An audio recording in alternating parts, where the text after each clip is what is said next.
Ako ang gas engine. Oo, mabilis magpakarga pero puro ako maintenance. Palit langis, palit spark plug, nauubos ang pera mo habang tumatagal. Ako ang EV battery. Tahimik at walang usok. Tipid sa kuryente. Pero pag nalobat sa probinsya, mag-antay ka ng matagal para ma-full charge. Gas tank ako. Kahit saan may gas station, safe ka sa biyahe. Kaso kada taas ng presyo ng krudo, nagrereklamo ka naman. Ano ba talaga gusto mo? Electric motor to. Instant hatak agad pag-apak mo. Walang delay, walang ingay. Wala rin akong langis na papalitan. Di tipid sa maintenance, di ba?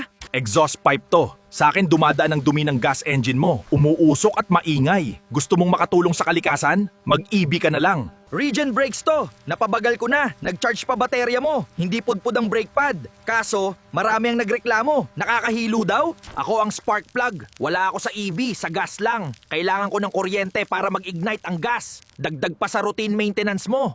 Charging port to. Gusto mo full charge agad? Maggas ka. 5 minuto lang pagsagas. Pero sa EV, aabutin ka ng ilang oras. Kaya planuhin mo maigi biyahe mo. Ako ang engine oil. Sa EV, hindi na ko kailangan. Ako ang pinakamahalagang maintenance. Regular na change oil dapat para hindi mag-change oil.